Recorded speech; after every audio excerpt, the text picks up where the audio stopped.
তোমরা সবাই কেমন আছো? আশা করছি ভালো আছো, আমিও খুব ভালো আছি। ওয়েলকাম টু বেঙ্গলি ব্লগার চ্যানেলে, ওয়েলকাম একটা নতুন ভিডিও নিয়ে। আজকে রাতের বেলা দিয়ে ভিডিও স্টার্ট করছি। তা বন্ধুরা, আজকে কচুরি করব আর কাশ্মীরি আলুর দম করবো। তা বন্ধুরা দেখতে থাকো, আশা করছি ভালো লাগবে। আগে থেকেই ময়দা মেখে রেখে দিয়েছি। এখানে দেখো আলুর দম আলুটা ভাজা ভাজা করে নিয়েছি, এখানে মশলাও রেডি করে নিয়েছি। আর এখানে গ্রাইন্ডারে পেস্ট করছি মটরশুঁটি, কচুরি করবো সেই জন্য শুধু মটরশুঁটিকেই পেস্ট বানাচ্ছি। এগুলো গ্রাইন্ডারে এভাবে পেস্ট বানিয়ে নিয়েছি। এর মধ্যে আর আদা দেবো, কাঁচা লঙ্কা দেবো, আর এটা পেস্ট বানাবো, এখনো হয়নি পুরোপুরি, কিন্তু তোমাদের দেখাবো পুরটা বানানোর সময়। আর এখানে তো জিরে, ধনে, লঙ্কার গুঁড়ো, হলুদ, একটু চিনি সব কিছুই নিয়ে নিয়েছি। আলুটা আমার ভাজা ভাজা হয়ে গেছে, আর মশলাগুলোকে আমি দিয়ে দেবো। দেখো বন্ধুরা, মশলাগুলো আমি দিয়ে দিলাম। এবার ভালো করে কষিয়ে নিতে হবে। আর একটু কচুরির সঙ্গে আলুর দম খেতেই ভালো লাগে। মাখা মাখা বেশ আলুর দম হবে, খুব বেশি ঝোলও থাকবে না, আবার ঝোল থাকলেও কোনো অসুবিধা নেই, কিন্তু খুব বেশি ঝোলও থাকবে না, বেশ সুন্দর দেখতে হবে। তা চলো আলুর দমটা ভালো করে নিই। আর 2 থেকে 3 মিনিট ভালো করে কষাতে হবে জল দিয়ে দিয়ে। আলুর দম হয়ে গেছে। আলুর দমে আমি একটু হিং সম্বরও দিয়ে দিয়েছি। তার ধনে পাতাগুলো এর মধ্যে ছিটিয়ে দেবো, দিয়ে ভালো করে নেড়ে নিলেই আলুর দম রেডি। আর এখানে কচুরি করব মটরশুঁটি, সেন পুরটাও আমি বানিয়ে নিয়েছি। এর মধ্যে মটরশুঁটি গ্রাইন্ডারে দিয়ে পেস্ট বানিয়ে নিয়েছি।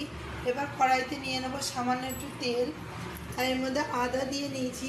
আর বাকি কী কী দিচ্ছি তোমাদের দেখাচ্ছি। আর কড়াইয়ের মধ্যে তেল দিয়ে নিই, দিয়ে একটু গোটা জিরে ফোড়ন দেবো, দিয়ে পেস্টটা দিয়ে দেবো। তেলের মধ্যে দেখো আমি গোটা জিরে নিয়ে নিয়েছি, গোটা জিরেটা লাল লাল হয়ে গেছে। এবার আমি এই গ্রাইন্ডারে যে পেস্টটা বানিয়ে রেখেছি এটাই তেলের মধ্যে দিয়ে দেবো। কড়াইতে দিয়ে দিয়েছি মটরশুঁটি যে পেস্টটা সেটা। এবার এর মধ্যে আমি নুন দিয়ে দিয়েছি সামান্য একটু। এবার দেবো সামান্য একটু চিনি, আর দেবো হলুদ গুঁড়ো, জিরে গুঁড়ো, ধনে গুঁড়ো, আর সামান্য একটু লঙ্কার গুঁড়ো দিয়ে ভালো করে এটা নেড়ে নেড়ে এটা পুরটা বানিয়ে নেব।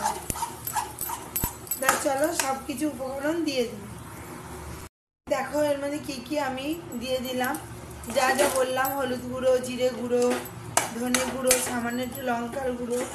এবার ভালো করে এটা নেড়ে নেড়ে পুরের পর্যায়ে আনতে হবে। যতক্ষণ না পুরের পর্যায়ে আসছে ততক্ষণ এটা নেড়েই যেতে হবে। ময়দা যেহেতু মাখা আছে, পুর করবো আর ভাজবো। আর এটা দেখো কালারটা কত সুন্দর এসছে। একটু হিংও দিয়ে দিলাম। আর পুরটা খেতে কিন্তু দুর্দান্ত হয়েছে।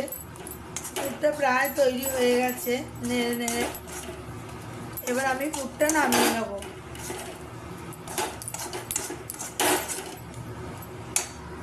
দেখো পুরটা আমার তৈরি হয়ে গেছে।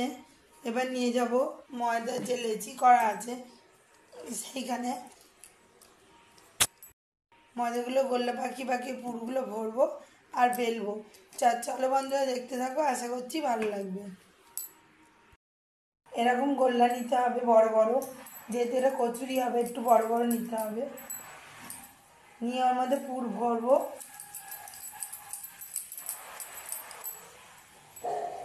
এবার এটা এরকম করে নেব, বাটির মতো বানিয়ে নিয়ে তারপরে এরকম পুরটা নিতে হবে, নিয়ে ভরবো, দিয়ে চারিদিকে মুখটা বন্ধ করে দেবো, দিয়ে আমি আবারও গোল্লা পাকিয়ে নেবো।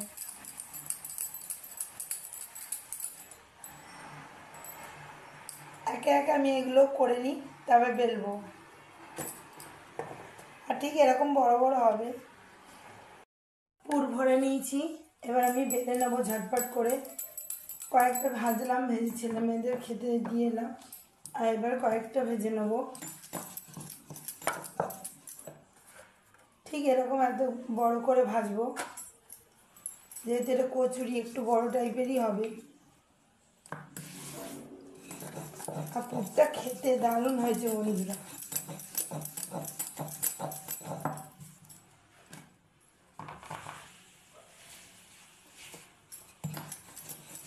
তেল দিয়েও বেলা যায়, কিন্তু আমি ময়দা দিয়েই বেলছি। আরও এখন অনেকগুলো আছে, ওগুলোও ভালো করে পুর ভরে নিতে হবে। পুর ভরে আস্তে করে বেলতে হবে, যাতে পুরটা চারিদিকে না হয়ে যায়।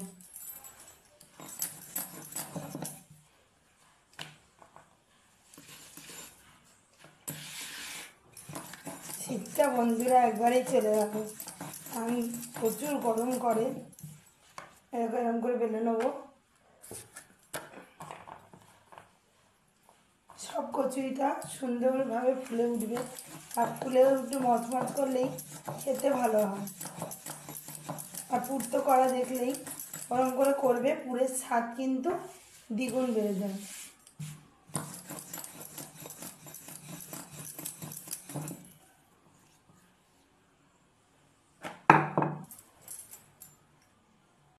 বন্ধুরা অনেক কটা ভেজেছি, আর এদিকে তেলও গরম হয়ে গেছে। যেগুলো বেলেছিলাম সেগুলো একে একে ভেজে নিচ্ছি। এখনও অনেকগুলো বাকি আছে, এখন এতগুলো বাকি কখন করবো জানি না। এখন এইদিকে বেলে রেখেছি, কিছুটা করে করে বেলছি, বেলে বেলে ভেজে খেতে দিয়ে দিচ্ছি, কারণ তাহলে কিছুটা নিজেরও হালকা হবে খাওয়া হয়ে গেলে। আর সব কটা কিন্তু খুব সুন্দরভাবে ফুলে উঠছে দেখো, আর খাস্তা খাস্তা হয়েছে। ছেলে মেয়ের খাওয়া হয়ে গেল, মেয়ে খাচ্ছে আর ছেলের খাওয়া হয়ে গেছে। কচুরি তরকারি খাওয়া হয়ে গেল। আজকের মতো বন্ধুরা ভিডিও আমি এখানেই রাখছি। আমার ভিডিও যদি ভালো লেগে থাকে অবশ্যই চ্যানেলটি সাবস্ক্রাইব করবেন, লাইক কমেন্ট শেয়ার করতে ভুলবেন না। কাল আবার নতুন ভিডিও নিয়ে খুব শীঘ্রই আসছি। সুস্থ থাকবেন, ভালো থাকবেন, সবাইকে ভালো রাখবেন। বাই।